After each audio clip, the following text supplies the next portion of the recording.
Anda bisa mendapatkan kebahagiaan dalam aktivitas apapun sekalipun sederhana. Tapi ketika kebahagiaan itu tidak diiringi dengan ridha Allah, rasanya itu akan selalu sementara. Kita butuh momen-momen baru untuk mendatangkan kebahagiaan itu. Tapi titik poin ketika Allah ridha dengan apa yang kita kerjakan, apa yang kita lakukan, maka Allah akan tanamkan satu cawan yang luas kandungannya, yang bisa menerima setiap keadaan dengan hal yang paling menyenangkan. Apapun yang kita lihat selalu nyaman. Yang kita dapati, kita ridha dengan apa yang Allah berikan. Keadaan itulah yang oleh Nabi itu diungkapkan dengan komen yang sangat simpel tapi dalam isinya. Kata Nabi, ajaban di amril mu'min. Orang beriman itu kalau benar imannya, maka kehidupan itu mengagumkan. Bila dia mendapatkan kesuksesan, dia iringi dengan kesyukuran. Sehingga sifatnya tetap proporsional. Dia sukses tapi ada keseimbangan dengan syukur. Sehingga tidak berlebihan menyalurkan kesuksesannya itu. Dan dengan sifat berlebihan itu hanya memberikan beban pada dirinya. Saya pernah sampaikan kan, di kesuksesan itu identik dengan gaya hidup. Rumus gaya di fisika itu kan selalu F1 banding lurus dengan F2. Apa yang didapat itu yang keluar. Tapi orang tidak boleh lupa bahwa F itu selalu berbanding lurus dengan P. Gaya berbanding lurus dengan tekanan, hukum Pascalnya. Semakin banyak gaya, semakin tertekan hidupnya. Itu bandingan nilai kehidupannya. Nah, jadi gaya itu diperkenankan. Karena itu bagian dari energi. W sama dengan F dikalikan S. Hukum energi kan begitu. Jadi hidup nggak mungkin kalau nggak ada energi. Tapi energi yang terbaik itu akan dihasilkan, membawa kesuksesan kebahagiaan ketika ridha Allah tertanam. Saat dia sukses, dia bersyukur sehingga proporsional. Saat dia merasakan duka pun, dia nyaman karena punya sabar. Nah, sabar itu mahal. Di Jepang ada banjir, itu bisa minta maafnya luar biasa, tak tahan dia bunuh diri. Di kita banjir bisa berenang. Itu gambaran. Cuma kalau nggak seimbang repot juga. Nah, membangun keseimbangan itu butuh konektivitas yang kuat dengan Allah. Konektivitas itulah yang dalam bahasa agama disebut dengan sholat namanya. Ya, di pertemuan lalu kita sudah mencakup beberapa bagian dari sholat itu. Tapi saya ingin tekankan sedikit untuk menguatkan. Sholat berasal dari kata wasala atau silatun. Dasarnya kata wasala yang berarti terkoneksi dengan kuat, terhubung dengan erat. Kita pernah dengar istilah silaturahmi kan? Ya kan? Kalau kita kumpul, bahasa kerennya saya mau silaturahmi kan? Tapi goalnya tercapai nggak? Ya, silaturahmi itu kan dari kata silah, terhubung dengan erat, rasa sayang dan perhatian. Sehingga parameternya itu bukan saat datang. Kalau datang kita nyapa wajar karena orangnya ada. Tapi kalau berpisah kita masih ingat, masih peduli, masih mendoakan, masih ngontak, itulah silah namanya. Di setiap keadaan kita masih terkoneksi. Keadaan kita yang terhubung dengan Allah. Sehingga di setiap tempat kita diperhatikan, di pekerjaan kita dibimbing, di rumah tangga kita diiringi, sehingga semua berjalan mudah dan membahagiakan. Yang melatih kita untuk terkoneksi sehingga nggak putus dengan Allah, itulah yang disebut dengan sholat. Sehingga goal dari sholat itu adalah membangun konektivitas kita dengan Allah yang kuat. Itu yang dimaksud di Quran surah keempat An-Nisa di ayat 103. فَإِذَا قَضَيْتُمُ الصَّلَاةَ, maka jika Anda telah tuntas mengerjakan sholat, فَاذْكُرُوا اللَّهَ. Ukuran keberhasilan sholat Anda itu ketika Anda merasakan konektivitas dengan Allah mulai nyambung. Qiyaman, jalannya ingat Allah. Sehingga kalau orang jalan, bekerja di apapun, saat dia ingat Allah, dia bisa memfungsikan tubuhnya sehingga tidak mengerjakan apa yang Allah tidak sukai. Gak akan mungkin Anda melihat sesuatu yang tidak Allah senangi. Dalam keadaan yang sama Anda ingat Allah. Gak akan mungkin melangkah pada tempat yang salah saat ingat Allah. Dan itu tidak mudah. Karena banyak orang keluar masjid pun setelah selesai sholat masih tertukar sendal. Padahal kalau dia ingat Allah gak mungkin itu terjadi. Itu pelajaran dasarnya. Wa qu'udan wa ala junubikum. Baik itu duduk bahkan sampai berbaring. Ada koneksi. Nah jadi singkatnya, sholat itu semua gerakannya, semua bacaannya, Dari mulai kita bertakbir sampai kita salam, bacaan yang mengiringi, itu bukan sekedar gerakan hampa makna, formalitas kita bergerak dan berakhir, bukan sekedar membaca bacaan yang tidak ada isinya, tapi semua bimbingan bagaimana kita diajarkan langsung oleh Rasulullah bisa mengoneksikan lewat gerakan dan bacaan itu tersambung kepada Allah, sehingga feedbacknya semua apa yang kita bacakan dijawab oleh Allah. Semua gerakan yang kita lakukan ini hakikatnya bimbingan tentang inti kehidupan kita. Jadi di sholat itu ada bacaan, ada gerakan, ada hikmah, ada maknanya semua. Jadi bukan kita takbir begini hampa saja. Tidak. Kenapa mesti begini? Kenapa tangan yang kanan menutup yang kiri? Kenapa bacaannya setelah itu ada iftitah, ada al-fatihah? Itu ada maknanya. Dan dahsyatnya semua profesi-profesi sahabat dan generasi setelahnya yang belajar dengan benar tentang sholat ini, itu semua merubah hidupnya jadi lebih sukses dari apapun yang mereka pilih dalam menjalani hidup. Dan yang paling hebat, itu yang menjadikan Nabi mendapat perintah pertama bukan zakat, bukan haji, bukan umrah, bukan puasa, tapi sholat. Dan perintahnya khusus, spesial, disampaikan dalam peristiwa Isra Mi'raj untuk memberikan pesan begitu tingginya nilai sholat ini untuk kehidupan manusia. Mohon izin maaf bagi teman-teman yang baru bergabung, supaya tidak banyak mengulang, teman-teman bisa cek kembali di pelajaran sebelumnya. Kita kemarin telah selesai di pembahasan iftitah dengan tangan kanan meletakkan di punggung yang kiri, lalu kemudian diletakkan di atas dada seperti ini. Kesimpulannya adalah, saya cepat saja, dari mulai kita bertakbir, kalau ingin terkoneksi dengan Allah, maka fokuskan diri kita untuk tersambung. Buang urusan dunia semua ke belakang. Jangan bawa dalam sholat. Kalau ingin kita tersambung dengan Allah, tepikan yang lain, hadapkan diri kita, pasrahkan. Hanya Allah yang tinggi, yang agung, yang istimewa. Kalimat agung, tinggi, istimewa itu disebut dengan akbar. Maka kita ucapkan Allahu Akbar. Kita buang semua urusan dunia ke belakang, pasrahkan diri kita, hadirkan sekarang hanya Allah yang agung saja. Itu poinnya.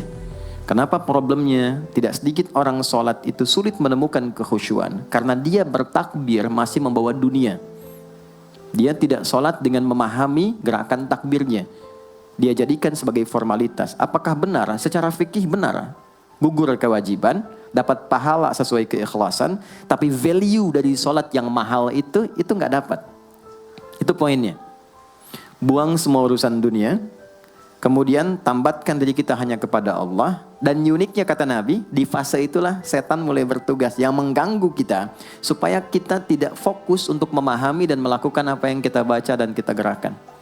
Ada setan khusus menggoda orang sholat, namanya khanzab.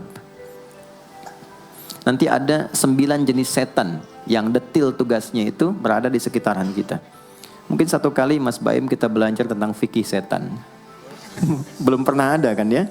Anda kalau kesini cuma tahu jalan yang lurus, nggak tahu macetnya, nggak tahu lubangnya, sulit menghindarinya. Kebanyakan orang belajar tentang malaikat tapi nggak belajar setannya, sehingga nggak tahu setan apa yang sedang memprovokasi dirinya. Di Quran, malaikat disebutkan 88 kali, setan disebutkan 88 kali. Kalau kita cuma dengar motivasinya, nggak tahu provokasinya, kita nggak tahu bagaimana cara menghindari yang ini. Itu poinnya. Khanzab itu dia menggoda orang sholat, dimulai dari takbir. Jadi kalau belum takbir, Anda bisa merasa fokus apa saja. Nggak percaya silakan. Sebelum takbir tuh bisa siap fokus. Tapi begitu Anda mulai bertakbir, di hadis riwayat Abu Daud, Allahu Akbar, fayaqulu syaitanu. Maka di sini setan mulai tugasnya untuk mengganggu orang supaya nggak dapat nilai-nilai tadi. Maka dia berkata, udhkur kadza. Kamu ingat ini ya, kamu ingat itu ya. Betapa Anda memulai dengan membuang semua urusan dunia. Tapi kalau sudah takbir, itu setan yang install. Masuk sendiri dia. Makanya kalau nggak percaya silakan nanti zuhur tuh ya. Begitu Anda takbir, itu masuk semua. Ingat ini, ingat itu, mobil parkir di mana. Sampai ceramah saya sekarang pun itu akan masuk. Ingat ya, ada setan yang goda. Nah itu setan itu. Itu setan sendiri. Membuat kita itu begitu lupa. Sampai lihat ujung hadisnya. Hatta la yash'ural musalli kam raka'atan yusalli. Sampai nanti akan ditemukan orang sholat, dia tidak sadar berapa rakaat sedang menunaikan sholatnya. Nah, itu kalau Nabi sampaikan pasti terjadi. Poin. Untuk kita bisa mengatasi itu, poinnya apa? Quran surah ke-29 dulu, ayat 45. Quran surah 29, Al-Ankabut, ayat 45. Di Islam tuh uniknya begini, istimewanya. Nggak ada satupun ibadah yang hasil kreasi manusia. Semua terukur. Ini dalilnya, alasannya, landasan kita ibadah itu dari Tuhannya ini. Penjelasan contohnya ini dari Nabi. Pakemnya begini, kodifikasi ilmunya seperti ini, sehingga terjaga sampai kapanpun. Dan tidak ada satupun yang kita kerjakan dalam ibadah, kecuali semua punya landasan yang kuat. Dan hebatnya diterangkan, ini caranya, ini bacaannya, ini maksudnya seperti ini hikmahnya. Kenapa Anda begini, kenapa begitu, hasilnya apa? Ketika seseorang sedang memulai sholatnya, dari awal dia pengen fokus, tapi ketika dia mulai bertakbir, muncul godaan, maka sebelum sholat ditunaikan, Allah sudah ingatkan, Utlu ma uhya ilaika minal kitab. Utlu itu dari kata tilawah, artinya baca, pahami, amalkan apa yang telah dipahami itu. Jadi sejatinya sebelum sholat, kata Allah, kalau ingin menikmati sholatnya, ingin tahu value dari sholat dan dihasilkan seperti orang dulu meraihnya, maka jangan kita terfokus untuk formalitas saja. Yang penting benar bacaan, takbir sampai salam terjaga. Betul, sekali lagi, itu menggugurkan kewajiban, formulasinya selesai, secara fikih tuntas, tapi hikmah sholat yang tadi itu kita nggak dapat. Maka yang terjadi apa? Baca dulu, tilawah, utlu, baca, pelajari dulu sebelum sholat. Kemudian pahami, kenapa takbirnya begini? Kita kemarin sudah belajar. Kenapa tangan kanan menutup yang kiri? Apa maksudnya sampai kita diperintahkan sholat? Bagaimana kemudian saat kita baca Al-Fatihah? Kenapa yang dibaca itu? Apa yang jadi bimbingan dari Al-Fatihah untuk kehidupan kita? Kalau sholatnya seperti itu akan merubah hidup kita. Itu langsung Allah sampaikan demikian. Lalu kerjakan, wa aqimis shalah, tunaikan sholat seperti aku tadi isyaratkan, kata Allah. Inna sholata tanha 'anil fahsya wal munkar. Maka jika engkau menunaikannya seperti itu, sholat akan merubah hidupmu. Itu kata Allah tuh. Minimal mendorong kita berbuat jadi lebih baik. Jadi bukan sekedar menjadikan kita pribadi baik, tapi semua yang kita kerjakan menjadi lebih baik. Itu sholat. Itu yang bisa merubah seorang Jundub bin Junada yang dikenal dengan Abu Dzar al-Ghifari. Ini teman-teman, kenapa Ghifar itu viral?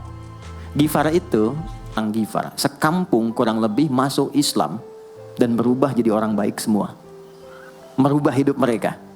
Jundub orang sukses, setelah itu jadi ustadz. Ini mungkin yang menginspirasi judul preman jadi ustadz. Ini tadinya pembegal semua. Sekampung sukses, jadi orang baik, aktivitasnya berubah, lebih berkualitas. Untuk memberikan inspirasi ke generasi masa depan, bahwa kami dulu pernah begini, dengan sholat kami berubah, kesuksesan kami raih, maka diviralkanlah nama daerahnya. Tambahkan al di depannya, ujungnya tutup dengan i. Maka dilekatkan nama bekennya, kunyah, namanya Abu Dzar. Abu Dzar al-Ghifari. Al-Ghifari itu untuk memberikan kesan begini, saya ini dari Ghifar. Itu kampung jelek, desa tempat pembegal, tapi Islam merubah saya menjadi lebih baik. Sholat mengarahkan saya punya kualitas hidup yang lebih baik. Itu poinnya. Sejak peristiwa itu, orang-orang Islam dari manapun yang bukan Arab itu selalu melekatkan nama daerahnya untuk mengenalkan. Islam pun sudah sampai ke tempat saya. Buktinya saya menjadi baik. Ada namanya Muhammad, punya bapak namanya Ismail, punya kakek namanya Ibrahim, kakek buyutnya Al-Mughirah, eyang buyutnya Al-Bardizbah, tinggal di kecamatan Ju'fah, kabupatennya Bukhara, provinsinya Khorasan, negaranya Uzbekistan sekarang. Maka karena dari Bukhara, dia kenalkan diri, datang ke daerah Arab, saya dari Bukhara. Rumus yang sama, tambahkan al di depannya, ujungnya i. Maka dia katakan, ana al-Bukhari. Itulah Imam al-Bukhari. Bukan orang Arab. Kita punya guru besar Syekh Nawawi dari Banten. Ana Nawawi al-Bantani. Ana Ahmad Yasin al-Padangi. Tapi kesan kota itu untuk menunjukkan Islam telah sampai ke tempat saya dan merubah saya menjadi lebih baik. Kang Baim datang ke Mekah umrah, katakan saya Baim Bong al tanahku siri. Maka kesan yang dibangun itu telah sampai ke tempat saya, merubah saya lebih baik. Saya Arman al Pondok Indahi misalnya kan, tidak masalah. Itu sah. Dan orang mengenal, oh rupanya Islam telah ke setiap wilayah. Tapi value-nya sampai enggak. Jangan cuma kita katakan saya dari fulan, saya dari tempat A. Poinnya adalah apa yang merubah engkau dari Islam menjadikan engkau lebih baik. Jadi kalau ada orang Islam mengaku Muslim, lisannya tidak lebih baik.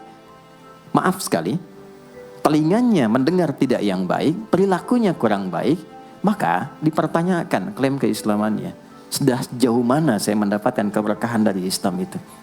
Itu yang menjadikan kenapa sholat paling pokok dipaksa kita wajib, bukan karena sujud rukuknya. Anda tidak sujud pun tidak akan menurunkan status Allah sebagai Tuhan, tetap Tuhan. Tapi ternyata ada value besar yang dengan kasih Allah diminta kita sholat supaya kita minimal jadi orang baik dan sukses dalam hidup.